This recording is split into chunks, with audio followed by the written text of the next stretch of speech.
Ladies and gentlemen, welcome to the Keith Andrew Network. This is 240. I'm here with Michael Oppenheimer. I just want to say thank you for being a guest on my talk show. Thank you for having me. Now, for people who want to know what the Keith Andrew Network is, the whole point of the Keith Andrew Network is to show people that even with having a learning disability, I can still overcome controversy and I'm just bustering it. The whole point of my talk show is to show people that even with having a learning disability, I can still overcome controversy and reach my goals in life. At the same time, I'm able to turn myself into a perfect example for people out there dealing with any types of learning disabilities and disabilities. But you should never give up, and you should prove to people you can still mount to something no matter what. So that being said, let's get started. And what can you tell us about yourself? I am a professional illustrator and animator. I've been doing it for about 8 years professionally now. I have a few projects that are upcoming. I have a few titles that I can share with you that are coming out soon. Yeah, this is my life. I'm just always here at the drawing table, and when I'm not here, I go to conventions and comic shows and stuff like that. No, absolutely. We see some of your work behind you. What can you tell us about it?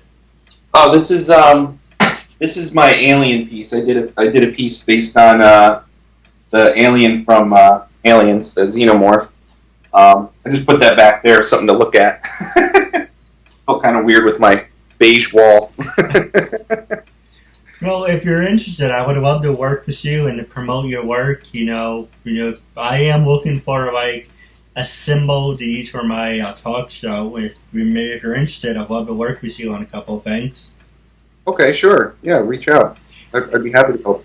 The first subject I'm going to ask you is who influenced you to become an artist? Who are your favorite heroes? And how did all of this come about? I guess the earliest influence that I can remember is I don't know if you're familiar with Bob Ross. He's a painter, and he used to be on PBS when I was a kid. And I think that they put all of his episodes on Netflix now. So it's kind of nice to go back in time a little bit and see what kind of sparked it in my mind. But ever since I saw him, I used to take naps watching him, and that was kind of my initial go at it. And then I discovered comic books in my early teen years, and I just thought it was great. So I just dug in and I started copying what I saw on the pages, and I just never stopped. No, absolutely. I like this interview to be more interactive in the others. If you can show us some of your work, that'd be great. If you're okay with it. Yeah. Or would you put it up there, or do you want me to show it on here? During the video. Okay. We just have to angle the camera. Okay. Let me see. Let's see. Here. This is just some fan art that I've done. This is Bumblebee from Transformers. I don't know if you can see that. Kind of halfway loaded. I'm not sure why. I don't know if you can. Let me try to take this out of the holster here, because it's kind of awkward. Yeah, take your time. So this is a Bumblebee piece that I did. There was a convention in Saratoga, New York, so I did an exclusive piece for them. Let me see what else I've got up here.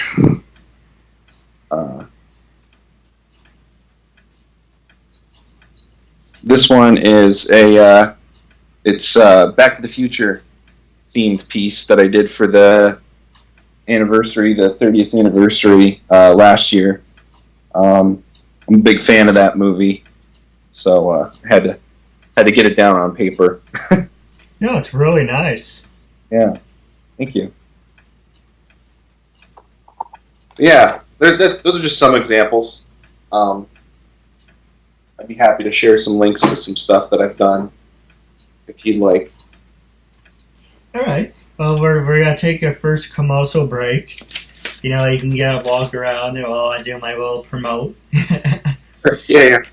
Now, for people who are a big fan of Target, Target's now having 60% off all clearance items. So if you want to go in, I think they didn't really say if it was in individual stores. All I got was a picture saying basically 60% off. So it might be online, it might be just in select stores, but go to Target.com. It's available until the 16th, 60% off on clearance items. Expect more, pay less.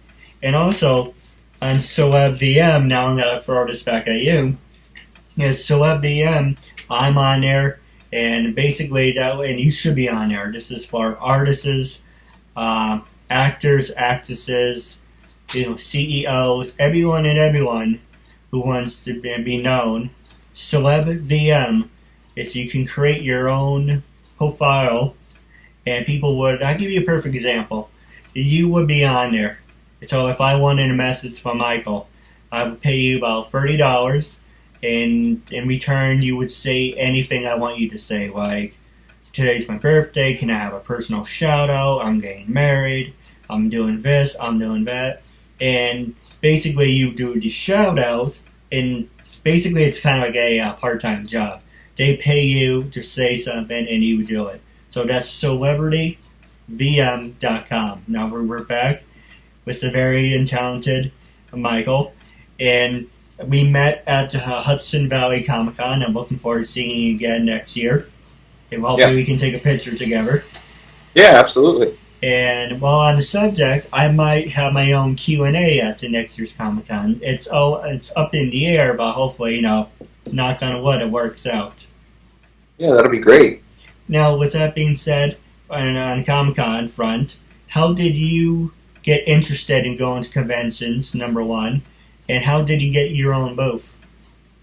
Well, my very good friend and mentor, Mark McKenna, he started sort of tutoring me and mentoring me with my comic book art and stuff, and he's put me in touch with a lot of really nice, really good people that have supported my work and thought that I should grow as an artist and get myself out there more. So I've it's a long, convoluted story, but it's a lot of meeting people and getting myself out there and sort of breaking myself out of my shell a little bit and talking to a lot of different people to get a little bit more established, so that people know who I am, and then they reach out to me and they invite me to different cons and things like that. It's really a word of mouth thing. That's really what it boils down to.